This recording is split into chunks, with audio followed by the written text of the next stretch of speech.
Olá, meus amados irmãos, a paz do Senhor Jesus, tudo bem? Amados irmãos, aproveitar esse feriado aí, pouco serviço, né? Poucos clientes hoje, feriado de São Jorge. Gosto mais desses feriados, né? Que a gente descansa um pouco, meus amados irmãos.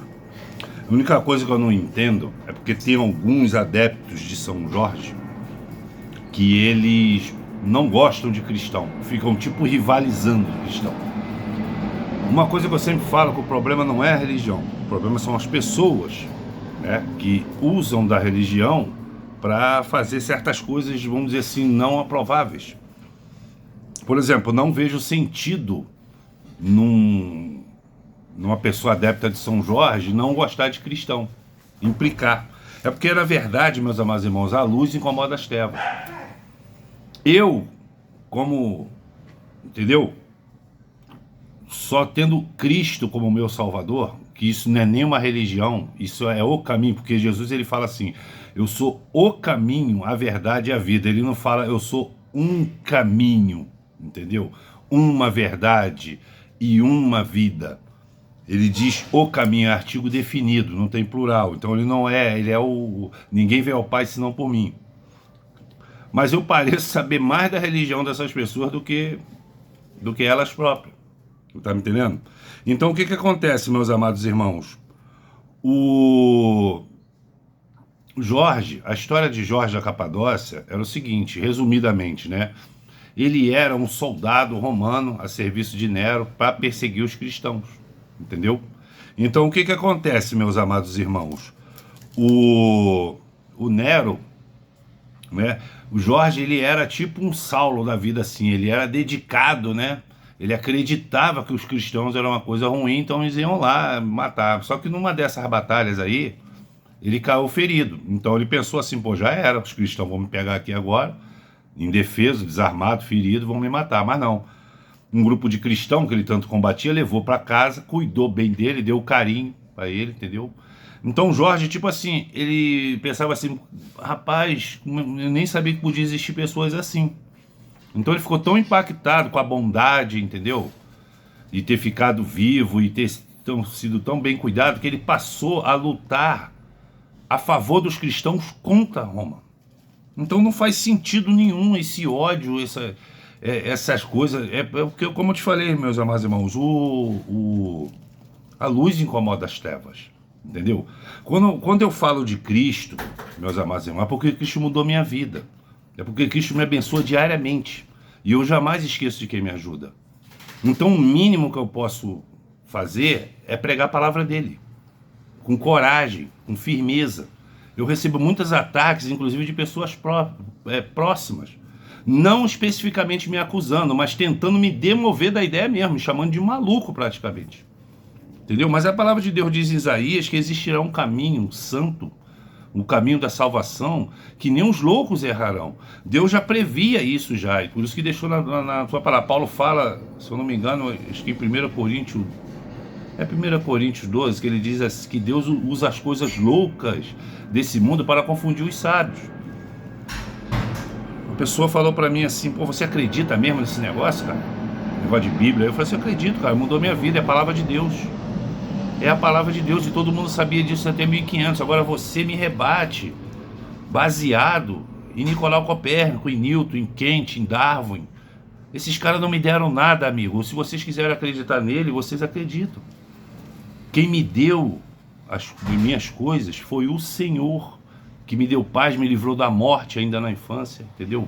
Com várias doenças. Então, é questão de gratidão, questão de lógica. Eu vou pregar a palavra dele, porque é a palavra dele que me deu paz e vai dar paz para vocês. Não é esse conhecimento, não. Eu respeito o conhecimento científico, eu respeito a medicina, meus amados irmãos. Mas dois médicos, uma médica e um médico renomado, quando eu tinha 9 anos de idade, falou na cara da minha mãe. E eu não vou culpar eles, não. Porque as doenças que eu tinha, ele já havia presenciado em outras pessoas e decretou, seu filho não vai passar dos 18 anos. Ele tem febre reumática, ele tem ele tem febre reumática, ele tem um problema hereditário no coração, entendeu? Ele tem tendência a várias doenças. Mas, irmãos, eu sempre gostei de jogar bola, sempre gostei de futebol. Mas boa parte da minha infância eu não podia por causa dessa febre reumática. É uma dor que eu não quero que nem o meu pior inimigo sinta. É uma dor que parece que pega um alicate dentro da junta da sua carne e torce assim, ó, por dentro. Com osso, com nervo, com tudo. É uma dor horrorosa, meus amados irmãos. Então, esses dois médicos acostumados falaram assim, seu filho não vai viver até os 18. Foi bastante sincero, minha mãe chorava. Ontem eu fiz 50 anos, irmãos. Eu fiz 50 anos, irmãos, eu estou com 32 anos no crédito. Alguém orou por mim, eu sou muito agradecido por isso. Já identifiquei uma das pessoas, ela já é falecida, que orou por mim, porque ela não se conformava em me ver naquela situação, doente, prostrado, com dor, chorando de dor. Por isso que eu oro pelas pessoas, meus amados irmãos, porque oraram por mim e o Senhor me curou. Eu não tenho nenhum dessas doenças citadas, eu não tenho mais nenhuma, meus amados irmãos. Nada. E aí eu vou ficar confiando em ciência, meus amados irmãos. Pode me chamar de maluco, pode me chamar do que vocês forem. Eu estou aqui para pregar a palavra dele de maneira simples, para vocês alcançar o que eu alcancei. Que muita gente pensa que eu caí de paraquedas, que eu vim de carona, que eu tive vida fácil. Todos os meus patrimônios, meus amados irmãos, fui eu. O meu pai só deixou pra gente. A única casa que ele deixou pra gente, tá? Tava com um problema na documentação do uso capião, ela foi tomada da gente, tá? A família se espalhou, foram casando, foram saindo, eu tive que viver de aluguel. Tudo que eu construí, meus amados irmãos, foi eu e Deus. Eu não herdei nada de ninguém, não. Eu herdei dos meus pais o caráter, entendeu? O caráter, o trabalho. Você tá me entendendo, meus amados irmãos? Então estou aqui dando essa contribuição. Eu agradeço todo dia ao meu Senhor em orações, pela misericórdia que ele tem de um homem falho e pecador como eu, poder pregar a palavra dele para vocês. Então vamos lá. Dando continuação ao vídeo. Apocalipse capítulo, sempre de maneira simples, tá? Apocalipse capítulo 7, a partir do versículo 1, diz assim a palavra do Senhor. Depois desses eventos, observei qual os eventos, tá, meus amados irmãos, dos cavaleiros, tá? É sempre uma sequência. O Apocalipse, ele não é exatamente uma sequência literal, mas tem muitas partes que são, entendeu? É porque ele tem sombras de acontecimento futuro. Fora isso, o fator dele ter sido escrito em simbolismo para poder sair da ilha de Patmos. Então, logo no começo de Apocalipse, que diz revelação de Jesus Cristo aos seus servos. Meus amados irmãos, não adianta que ímpio não vai entender Apocalipse, vai zombar do Apocalipse. Eu não. Entendeu? O Apocalipse é para servo, é para quem lê a escritura toda. Ele é um livro que fecha com chave de ouro toda a palavra de Deus. Então, ó, depois desses eventos, observei 4 anjos de pé nos 4 cantos da terra, com a missão de reter os 4 ventos da terra e evitar que qualquer massa de ar fosse soprada sobre a terra, o mar ou sobre qualquer árvore. Então eu vi um outro anjo subindo do Oriente, tendo o selo de Deus vivo. Ele bradou com voz grave aos 4 anjos e quem havia sido concedido o poder de produzir destruição na terra e no mar.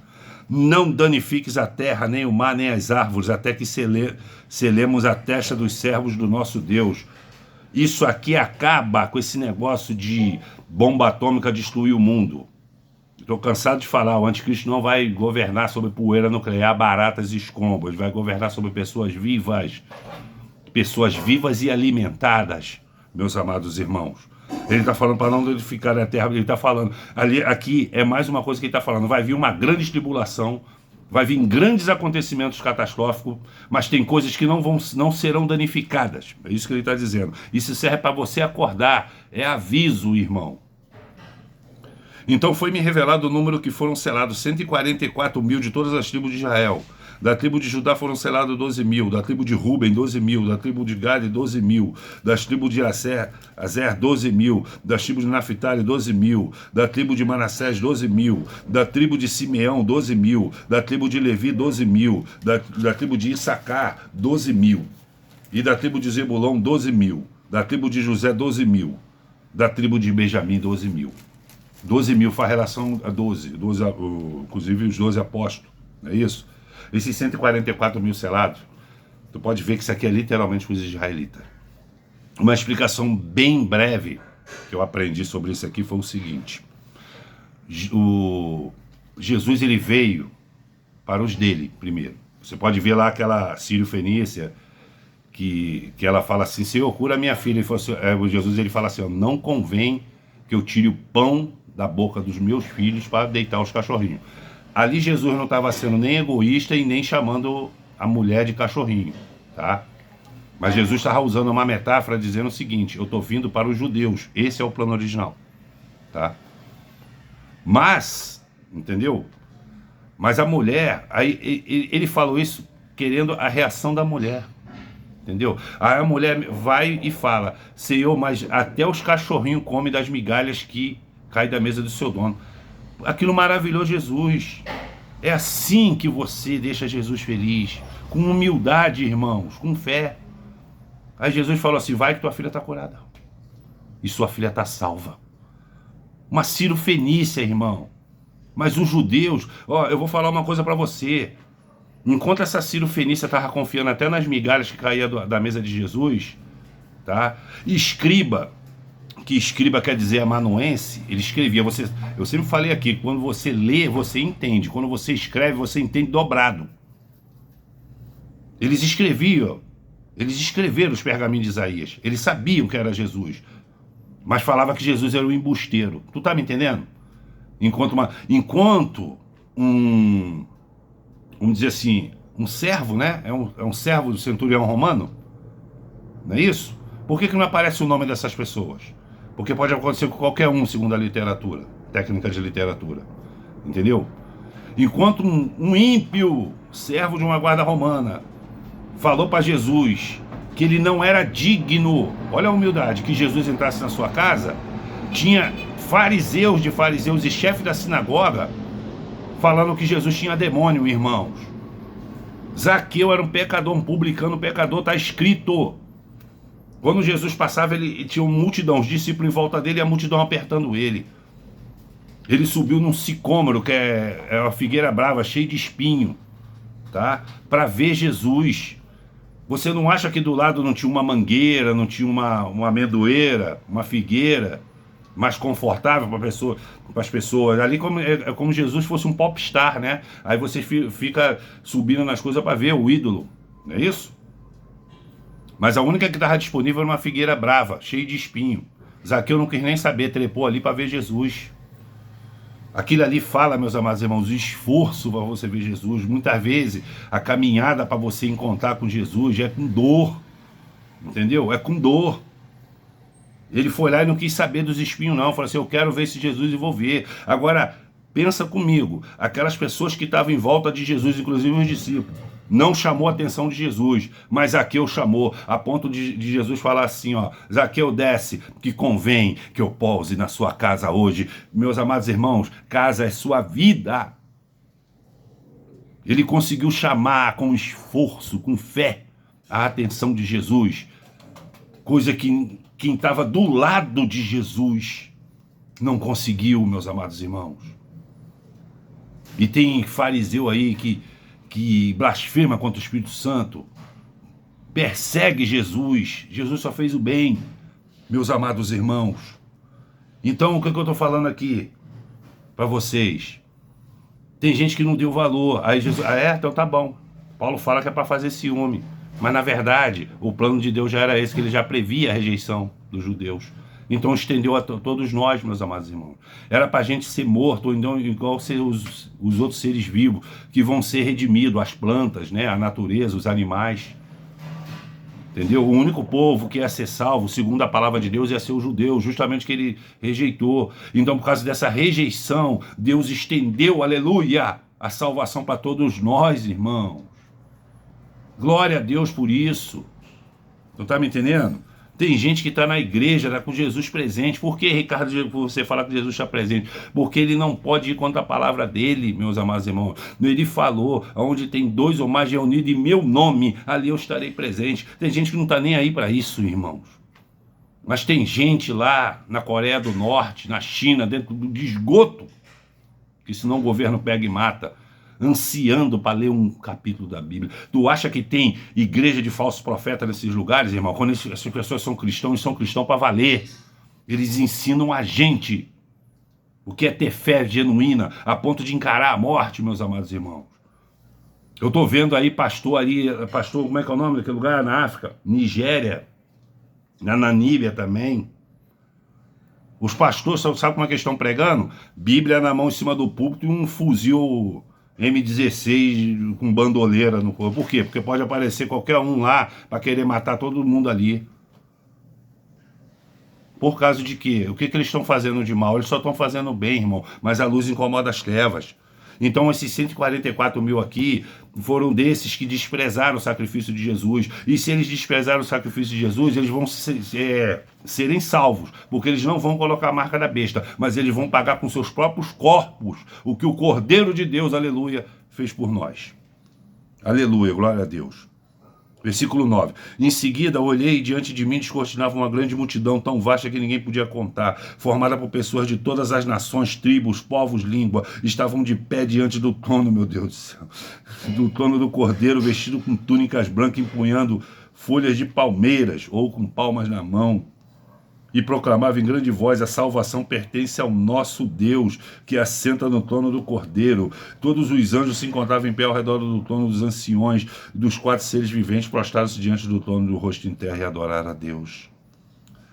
Ele viu uma grande multidão tão vasta. Meus amados irmãos, poucas vezes na Bíblia eu vejo uma descrição de quantidade tão intensa igual nesse versículo. É porque Jesus Cristo, falando para João escrever, é muita gente que eu vou salvar, meus amados irmãos. Então não pode ser só judeu. A gente tem 8 bilhões de pessoas no planeta e 56 milhões de judeus em Israel, né? Jerusalém, Tel Aviv, espalhado pelo mundo. Os gentios, irmão, é uma multidão, meus amados irmãos, que creram no Senhor. Por isso que eu agradeço até a rejeição dos judeus. Eu agradeço a Anás e Caifás, aqueles influencers que soltaram Barrabás, né? Jogaram Jesus no madeiro por inveja. Esse sentimento é uma praga, irmão. Tira esse sentimento da sua vida, irmão. Jesus não fez nada de mal, mas por inveja, tá entendendo? Os influencers, os escribas e fariseus da época era a Rede Globo. Era a Rede Globo. Vou fazer uma comparação política aqui. Era a Rede Globo e Jesus Cristo era o Bolsonaro. Falando mal de uma pessoa sem provar. Falando mal de uma pessoa que só quer ajudar. Entendeu? E acabaram entendendo. Aí soltaram Barrabás. Quem é o Barrabás? Não vou nem falar o nome. Olha aí o que Barrabás está fazendo aí, irmãos. Vamos pensar, irmão. Vamos sair de onda. Né? Vou entrar nessa onda aí. Não entra em onda não, meus amados irmãos. Porque onda é multidão, eu não tenho ilusão de quantidade, eu não quero saber número de seguidores, eu não vou vender meus princípios para agradar seguidores por número, eu não sou monetizado. Por quê, Ricardo? Porque a porta da salvação é a estreita e da perdição é a larga, onde passam manadas na onda. Entendeu? Evangelho é renúncia, amigo, é fé. Não é coisa de multidão, não. Pelo contrário, a multidão que vem te chamar de maluco, querer te demover a ideia. E tão desesperado. A pessoa que me deu esse conselho, né, para não acreditar na Bíblia, vem com essa mesma conversa fiada aí. A Bíblia foi adulterada, quer dizer que Deus permitiu os falsificadores, né? Deus permitiu que a Bíblia, no espaço de 1700 anos, fosse escrito, fez ela ser o livro mais vendido da história, não é isso? Tá em todos os lares. Não tem desculpa de não ter, porque tem aplicativo de Bíblia grátis, Bíblia online e tudo. Não tem desculpa. Ela é o livro mais conhecido, mais antigo e mais vendido da história, meus amados irmãos. Para chegar falsificador e vencer a Deus, é isso mesmo? É a mesma coisa de desigrejado, né? Paulo fundou a igreja, Jesus visitava a sinagoga e tal, para falar hoje que a igreja somos nós. Pegadinha do malandro de Deus, é isso? Porque soa para mim isso. Para falar que você não precisa congregar numa igreja, meus amados irmãos. Tem lógica isso? Aqui é lógica. Mas por que eles fazem isso? Ao mesmo tempo estão desesperados. Eu vou mudar de país, vou mudar de cidade, porque eu não aguento mais a violência. Eu estou aí, ó, 300 anos com carro, aí nem sequer fui ameaçado, porque eu faço a oração ao meu Senhor.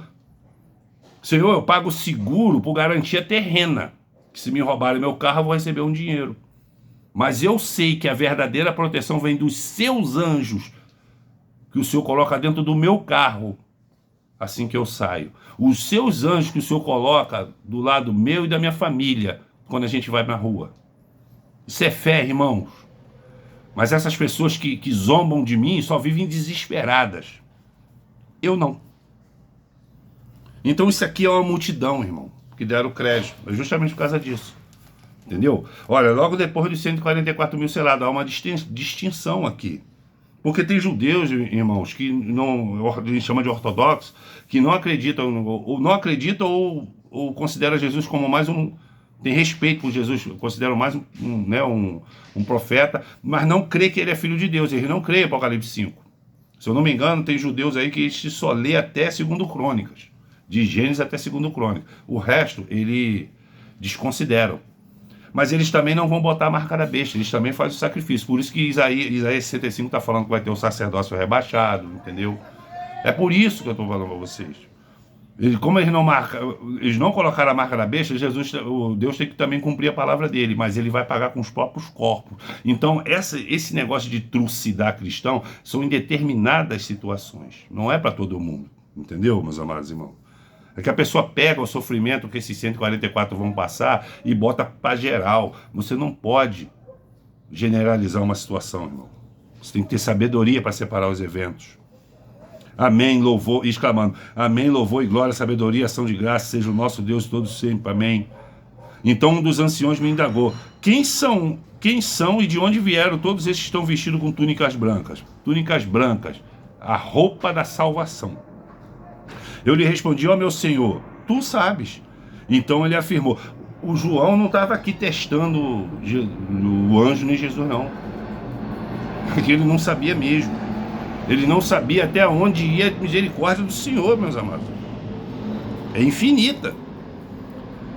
Esses são os que vieram da grande tribulação e lavaram as vestes e alvejaram no sangue do Cordeiro. Cadê o pré-tribulacionista aqui, depois dessa frase? Quem são esses daqui? Ah, Ricardo, são os judeus. Uma multidão que ninguém pode contar? E separado logo em seguida dos 144 mil, esses são os judeus? Uma multidão? 8 bilhões de habitantes no planeta Terra, atualmente, e 56 milhões de judeus. Entendeu? Da tribo de Judá. Não estou falando judaizante, não. É sangue da tribo de Judá. Por daí que vem a palavra judeus. Quem é a multidão aí? É o que o João viu ou os 144 mil? E está falando, esses vieram da grande tribulação, somos nós.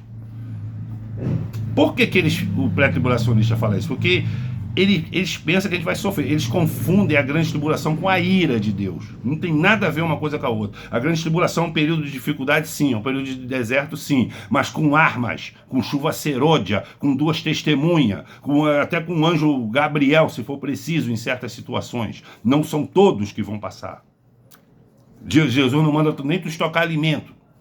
Ele manda você fugir para os montes de maneira metafórica, buscar as coisas que são do alto. Ele fala para você ir para os campos, porque é a cidade que está a idolatria, onde você está morando. É a cidade que está aquilo que vai te desviar de Deus. E no campo tem o quê? Árvores que dão frutos, aleluia, porque Deus vê a gente como árvores. Ele está falando de maneira metafórica, irmão. Se fosse assim, como é que ficariam os habitantes de Brasília, irmão? Brasília não tem morro. Vai fugir o quê? Para os prédios?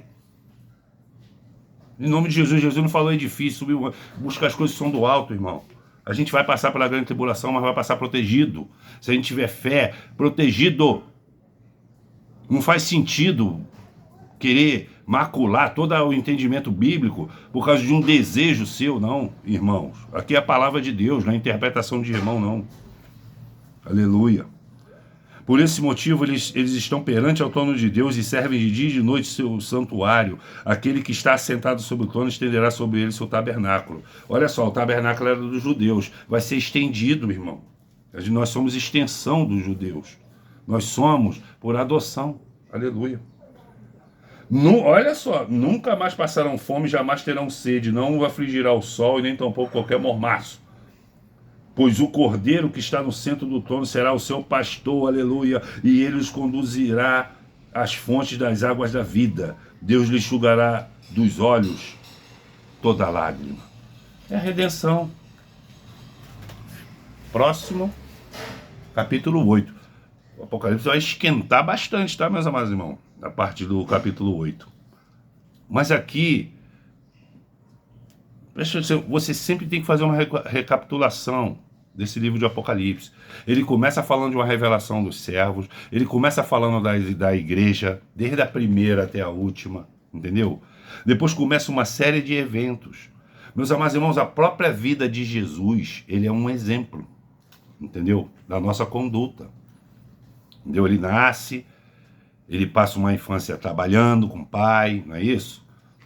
Ele vai lá, ele aprende, né? A ponto de dar aula aos 12 anos de idade, não é isso que está em Lucas?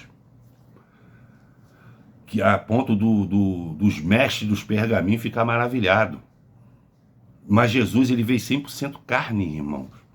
O historiador Flávio José, por exemplo, ele escreveu que ele era um historiador que ficou muito interessado, e ele viveu na mesma época, acho que é 65 depois de Cristo. Foi ele que escreveu o Martírio dos Apóstolos. É através dos escritos de Flávio Josefo que a gente sabe que Pedro foi crucificado de cabeça para baixo, essas coisas, né? É o livro dele, o Martírio dos Apóstolos. Mas ele escreveu vários outros, vamos dizer assim, apócrifos da época, que ele era um historiador. Então ele investigou quem teve contato com Jesus na infância e diz que uma das brincadeiras de Jesus era pegar um pássaro morto e soprar o pássaro voltar a viver. Foi ele que escreveu. Jesus era carpinteiro, né? Fabricante de móveis junto com seu pai José. Ele disse que depois que Jesus morreu, os móveis que Jesus fazia era de uma perfeição tamanha, que era disputada a tapa em leilões pela nobreza de Roma e da Grécia. Meus amados irmãos, Jesus não poderia ter outra profissão, porque árvore é símbolo do homem e madeira é a alma, entendeu? Um carpinteiro, um marceneiro, ele sabe trabalhar com todo tipo de madeira. Então Jesus, ele trabalha com tudo quanto é tipo de pessoas, meus amados irmãos. Molda, fabrica uma outra coisa a partir de uma madeira crua, uma madeira sem instrução. Ele transforma em lindos móveis funcionais que vão ajudar. Ele não poderia ter outra profissão. É maravilhoso. Aí você vê o ministério dele, né? O batismo dele, João. Jesus não precisava ser batizado? Não, ele não tinha pecado. Mas ele disse para João, mas convém para cumprir toda a justiça. Ele está mostrando o que ia acontecer com você. E depois que acontece, quando o batismo vem em forma de pomba corpórea, aí Deus fala assim, ó, esse é meu filho amado, a quem minha alma tem prazer, ou a quem eu me comprazo. Você tá me entendendo, meus amados irmãos? Aquilo ali ele está mostrando, quando você desce as águas, o que Deus fala lá de cima. É a mesma coisa que ele falou para Jó, viste meu servo Jó, Satanás. Aí o que Jesus passou logo em seguida? Foi levado para o deserto.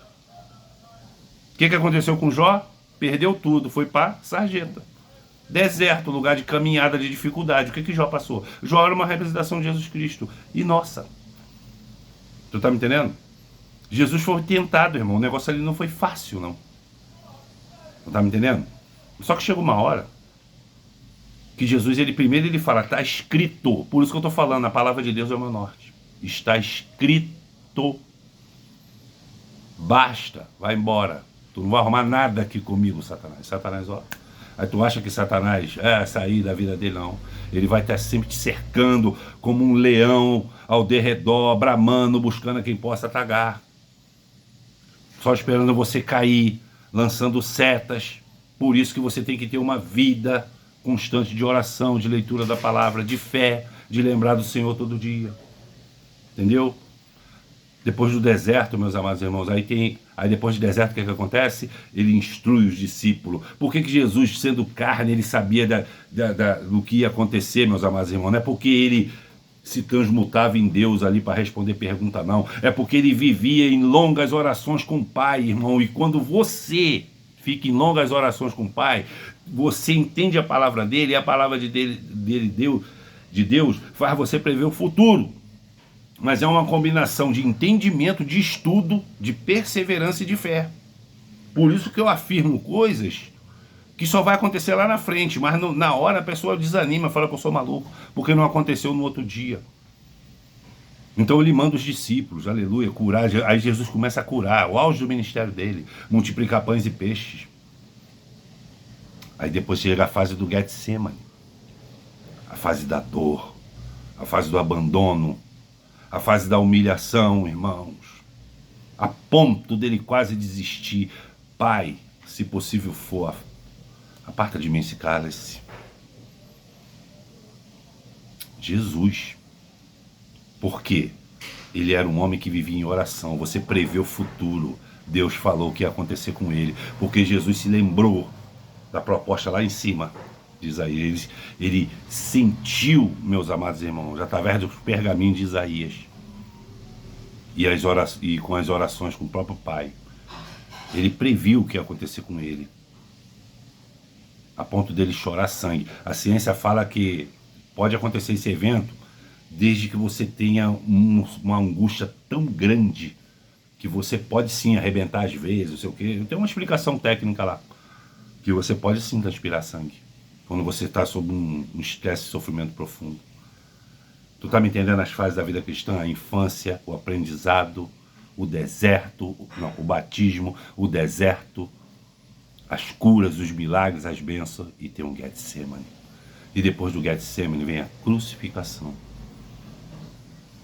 Durante esses períodos ruins, dolorosos de Jesus, aí Deus fala o quê? Meus amados irmãos, Jesus não tinha pecado.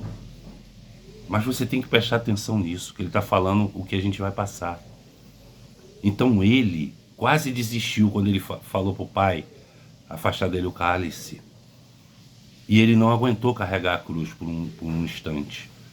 Aí foi constrangido um sirineu. Aquele sirineu é o Espírito Santo de Deus, aleluia. Que mesmo você com fé, mesmo você caminhando, mesmo você não querendo desistir de Deus, vai chegar uma hora que vai ficar muito difícil. Então Deus, como ele é justo, aleluia, ele vai mandar o Espírito Santo carregar a sua cruz por um momento, para você cumprir a sua missão. Essa é a história de Jesus. Entendeu? Fiel e equilibrado até o fim, irmão. É isso que nós devemos ser. E o Senhor estará conosco. E a gente fará parte dessa multidão com palmas na mão, com vestes brancas. Perseverança, irmão. Fé. Não perca o foco. Dificuldades vão vir. Deserto é a nossa morada. Quem se propõe a ser um cristão, meus amados irmãos, eu costumo falar, não veio nessa vida a passeio. Veio para lutar. Mas Deus ajuda nas nossas batalhas. Firme, memória, até o fim, meus amados irmãos.